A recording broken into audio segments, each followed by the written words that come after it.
Rizal's life, higher education and life abroad. Rizal in Berlin. Berlin is a capital and chief urban center of Germany. Rizal was enchanted by Berlin because of its scientific atmosphere and absence of race prejudice. That's why Rizal lived in Berlin for almost 6 months. Rizal met for the first time Dr. Fyodor Hagor, a celebrated German scientist traveler and author of Travels in the Philippines, a book which Rizal read and admired during his student days in Manila. Dr. Rudolph, introduced to Rizal by Dr. Hagor, a famous German anthropologist, a German scientist, the acclaimed father of modern pathology, the Pope of medicine, since Dr. Rudolph is also a physician. Dr. Hans, son of Dr. Rudolph, a professor of descriptive anatomy. Dr. Wilhelm, noted German geographer. Dr. Ernst in 1830 to 1805, a famous German ophthalmologist where Rizal worked. That's why Rizal became a member of Anthropological Society, the Ethnological Society, and the Geographical Society in Berlin, upon the recommendation of Dr. Hagar and Dr. Mayer. Tagalishi Verkans, Tagalog Metri Art. Rizal wrote this scholarly paper in German, which he read before the society in April 1887. Rizal has 5 reasons why he stayed in Berlin. The first one is to gain further knowledge of ophthalmology. The second one is to further his studies of sciences and languages. The third one is to observe the economic and political conditions of German nation. The fourth one is to associate with famous German scientists and scholars. And the last one is to publish his novel, entitled Noli Me Tangere. Madame Lucy Serdoli, Rizal's professor of French. Rizal taught these subjects in order for him to master the idiomatic intricacies of the French language. The Unter den Linden, the most popular boulevard of Berlin, wherein Rizal enjoyed promenading, sipping beer in the city's inn, and talking with the French Berliners. On March 11, 1886, one of Rizal's important letters written while he was in Germany that addressed to his sister Trinidad. In this letter, Rizal expressed his high regard and admiration for German womanhood. The German woman, said Rizal to his sister, is serious, diligent, educated, and friendly. The German woman is not a gossipy, frivolous, and a quarrelsome. Aside from the German woman, Rizal admired the German customs, which he observed very well. The Noli Me Tangere published in Berlin in the year 1887. The Black Winter of 1886 in Berlin was Rizal's darkest winter because no money arrived from Columba and he was flat broke. The diamond ring which his sister Saturnina gave him was in the pawn shop. It was memorable in the life of Rizal for 2 reasons. The first one, it was a painful episode for he was hungry, sick, and despondent in a strange city. The second one, it brought him great joy after enduring so much sufferings because his first novel, Noli Me Tangere, came off the press in March 1887. So na siya good news and bad news. Harriet Beecher Stowe's Uncle Tom's Cabin inspired Dr. Rizal to prepare a novel that would depict the miseries of his people under the lash of Spanish tyrants. January 2, 1884, in a reunion of Filipinos in the paternal residence in Madrid, Rizal proposed writings of a novel about the Philippines by a group of Filipinos. Toward the end of 1884, Rizal began writing the novel in Madrid and finished about one half of it. When Rizal went to Paris in 1885, after completing his studies in the Central University of Madrid, he continued writing the novel, finishing one half of the second half. Rizal finished the last fourth of the novel in Germany. He wrote the last few chapters of the Noli in Wilhelmshaven in April to June 1886. In Berlin, during the winter days of February in the year 1886, Rizal made the final revisions in the manuscript of Noli. Maximo Viola. Maximo Viola is Rizal's friend from Bulacan, arrived in Berlin at the height of Rizal's despondency and loaned him the needed funds to publish the novel. Maximo Viola is also a savior of Noli. Kanimo dyan si Dr. Maximo Viola is the man who read the first novel of Dr. Jose Rizal entitled Noli Me Tangere. Kani po siya gitawag siya og savior of Noli since according to my research, Jose Rizal was about to throw Noli Me Tangere in the fireplace. Pagkabalo ni Rizal sa cost sa printing expenses. But then, nag-telegram ni si Maximo sa iyaha. Nag-ingon nga kanaang ni-agree siya nga mulend og money kang Rizal. That's why, isa po siya nga hintabang kang Rizal para ma-publish ang book nga Noli Me Tangere. After the Christmas season, Rizal put the finishing touches on his novel. To save printing expenses, he deleted certain passages in the manuscript, including a whole chapter, the Elias and the Salome. On February 21, 1887, the Noli was finally finished and ready for printing. Berliner Bunchdruckerei Action Gesellschaft is a printing shop which charged the lowest rate, that is 300 pesos for 2 copies of the novel. So in March 21, 1887, the Noli Me Tangere came off the press. In March 29, 1887, Rizal, in token of his appreciation and gratitude, gave Viola the galley proof of the Noli, carefully rolled around the pen that he used in writing it, and a complimentary copy with the following inscription: "To my dear Maximo Viola." Kaya si Maximo Viola is also a doctor. The first to read and appreciate my work, Jose Rizal. The title Noli Me Tangere is a Latin phrase which means touch me not. It is not originally conceived by Rizal, for he admitted taking it from the Bible. Rizal, writing to Felix Hidalgo in French on March 5, 1887, said, "Noli Me Tangere, words taken from the Gospel of St. Luke, signify do not touch me." But Rizal made a mistake. It should be the Gospel of St. John, chapter 20, verses 13 to 17. Rizal dedicated his Noli Me Tangere to the Philippines, just to my fatherland. In the novel's dedication, Rizal explains that there was once a type of cancer, a malignant one, that's so terrible that the sufferer could not bear to be touched, and the disease was thus called Noli Me Tangere, which is do not touch me. He believed that his homeland was similarly afflicted. Rizal was 26 when he published his first novel entitled Noli Me Tangere. This book gave a spark in the Philippines Revolution.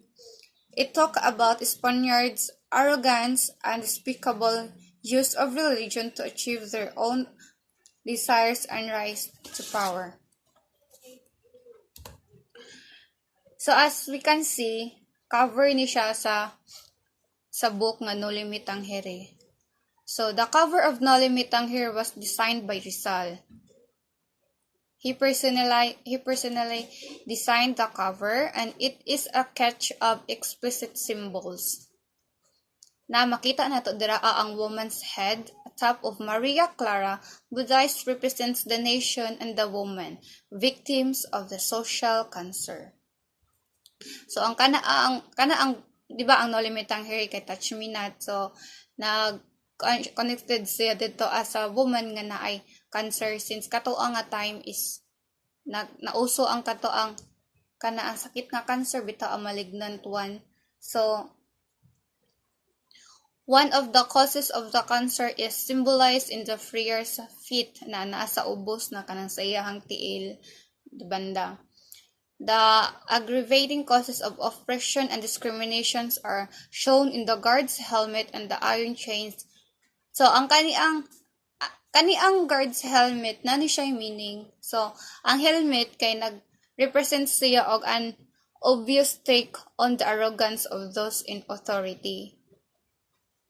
So ang kanaang iron chains mo na siya ang iron chains or length of the chains na kanang makita diri sa baba sa ubos na siya kanay chains dira kuan na siya results representation of slavery and imprisonment. Di ba na kuan man na siya kanaang chain og whip or cord. Ang meaning ana is the cruelties present in the novel best explains the symbol Rizal used in the cover. Sa katubitang nay part dito sa kanang story nga nagdala si Dunya Consolation og katoang whip para sa katoang tong gibunalan mo gurton niya si ano dito si Sisa kay para pasayawon in front. So makita po nato diri ang bamboo. Ang bamboo stand represent resilience. So the cross na the iron chains, the teacher's whip, and the alferez's scourge. A slight cluster of bamboo stand. So nagrepresent na siya og resilience at the backdrop. These are the people forever in the background of their own country's history. There are a cross, which the cross is the one that killed Christ Jesus. It was a representation of suffering and death. It also represents a grave, magnifies the discrimination towards Filipinos, Chinese mestizos, and Spaniards during this time towards a proper burial. So napoy maize, a flower. Ang kaning flower is pomelo blossoms and laurel leaves. They roughly represent faith, honor, and fidelity. Napod siya mga thorns, flowers and thorny plants, a flame. These are indicative of the religious policy, the misdirected ardor, the people struggled as a result of this all. Nadri sa kilid kay ang torch. Ang torch is a reference to the Olympic in torch. It tells everyone the beginning of the defense of honors and the start of proving themselves worthy of victory.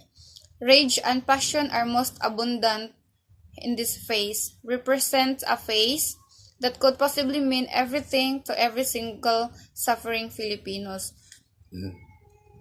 Tanan nga naadara sa cover, sa No Limit ang Here, gitagaan na siya og meaning ni Rizal. Si Dr. Antonio Maria Regidor, a Filipino patriot and lawyer. Kani siya is also an avid reader of Noli and was very much impressed by Rizal. So the characters of Noli.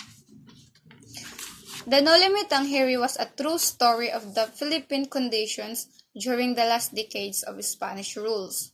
Maria Clara was Leonor Rivera, although in real life she became unfaithful and married an Englishman. So kani sa ma-remember nato si Leonor Rivera is kaan po ni siya. Isa po ni sa mga nagiging sweetheart ni Rizal. Ibarra and Elias represented Rizal himself. Tasio, the philosopher, was Rizal's elder brother Pasiano. Padre Salve was identified by Rizalists as Pedro Antonio Pernaveja, the hated Augustinian friar in Cavite who was killed by the patriots during the revolution. Capitan Tiago was Captain Hilario Sonico of San Nicolas. Doña Victorina was Doña Agustina Medel. Basilio and Crispin were the Crisostomo brothers of Hagunoy. Padre Damaso, typical of a domineering friar during the days of Rizal, who was arrogant, immoral, and anti-Filipino. Rizal's Grand Tour of Europe with Viola. Ma-remember na to si Viola, mo ni si Dr. Maximo Viura, ang suod nga amigo ni Rizal nga taga Bulacan, nga nagtabang pud niya nga ma-publish ang iyang book nga No Limit ang Here. So in the year 1887, May 11, 1887, Rizal and Viola left Berlin by train. Let me read.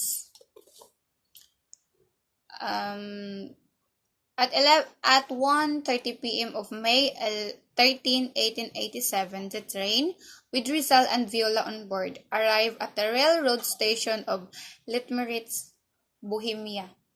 For the first time, the two great scholars, namely Rizal and Blumentritt, met in person. Professor Blumentritt, a kind-hearted old Austrian professor. In May 13 to May 16, 1887, Rizal and Viola stayed in Letmeritz. Burgomaster is a town mayor. A tourist club of Letmeritz, which Blumentritt was the secretary. Rizal spoke extemporaneously in fluent German to the officers and members. Dr. Carlos, renowned scientist of Europe. Professor Robert, an eminent naturalist. In May 16, 1887, at 9:45 a.m., Rizal and Viola left Letmeritz by train. Prague. Dr. Wokam, a professor of natural history in the University of Prague, according to Viola, nothing of importance happened in the city. So in Vienna, May 20, 1887, Rizal and Viola arrived in the beautiful city of Vienna, a capital of Austria-Hungary. Vienna was truly the queen of the Danube because of its beautiful buildings, religious images, hunting walls, and majestic charm. Nerventos, one of the greatest Austrian novelists, was favorably impressed by Rizal, and years later he spoke highly of Rizal, whose genius he is so much admired, in Hotel Metropoli, where Rizal and Viola stayed. In Vienna, Rizal received his lost diamond stick pen. The Danubian voyage to Lens. May 24, 1887, Rizal and Viola left Vienna on a riverboat to see the beautiful sights of the Danube River. Rizal particularly noticed that the passengers in the riverboat were using paper napkins during the meals, which was a novelty to him, while Viola, on the other hand, commented that the paper napkins were more hygienic and economical than cloth napkins. From Linz to Rainfall, Munich, where Rizal and Viola sojourned for a short time to savor the famous Munich beer, reputed to the best in Germany. So the Nuremberg, one of the oldest cities of Germany. The Cathedral of Ulm is the largest and tallest cathedral in all Germany. From Ulm, they went to the Stuttgart, Baden, and then Rainfall, a cascade of rain. At Rainfall, they saw the waterfall, the most beautiful waterfall of Europe. So in Geneva, this Swiss city is one of the most beautiful cities in Europe, visited by world tourists every year. In June 19, 1887, Rizal treated Viola to a blowout. It was his 26th birthday. Rizal and Viola spent 15 delightful days in Geneva. June 23, 1887, Viola and Rizal parted ways. Viola returned to Barcelona while Rizal continued the tour to Italy. Exposition of the Philippines in Madrid, Spain. Rizal was outraged by this degradation of his fellow countrymen, the Igorots of the northern Luzon. Rizal in Italy. In June 27, 1887, Rizal reached Rome, the Eternal City, and also called the City of the Stars. Rizal was thrilled by the sights and memories of the Eternal City, describing to Blumentritt the grandeur that was Rome. He wrote on June 27, 1887. On June 29, 1887, the feast day of St. Peter and St. Paul, Rizal visited for the first time the Vatican, which is the city of popes and the capital of Christendom. Every night, after sightseeing the whole day, Rizal returned to his hotel very tired and said, "I am tired as a dog." He wrote to Blumentritt, "But I will sleep as a god." After a week of wonderful sojourn in Rome, Rizal prepared to return to the Philippines. He had already written to his father that he was coming home. So, the first homecoming, 1887 to 1888, because of the publication of the No Limit Tangere and the uproar it caused among the friars, Rizal was warned by Pasiano, his brother, Silvestre Obaldo, his brother-in-law, and Chingoy, Jose M. Cicelio, and other friends not to return home. But Rizal was determined to return to the Philippines for the following reasons. Number one, to operate on his mother's eye. The second one is to serve his people who had long been oppressed by Spaniards tyrants. The third one is to find out for himself how Noli and his other writings were affecting Filipinos and Spaniards in the Philippines. And the last one is to inquire why Leonor Rivera remained silent. On July 29, 1887, Rizal wrote to his father, announcing his homecoming, said, "On the 15th of July, I shall embark for our country, so that from the 15th to the 13th of August, we shall see each other." The delightful trip to Manila. Rizal left Rome by train Marseilles, a French port, which he reached without mishap. In July 3, 1887, Rizal boarded the steamer Gemna, the same steamer which brought him to Europe for 5 years ago. In July 30, 1887, the Saigon, Rizal transferred to another steamer, Hip Hong, which was Manila bounded. August 2, 1887, the steamer left Saigon for Manila. Arrival in Manila. In August 3, 1887, the moon was full and Rizal slept soundly the whole night. The calm sea, illuminated by the silvery moonlight, was a magnificent sight to him. Near midnight of August 5, 1887, the Hip Hong arrived in Manila. And that's all. Thank you.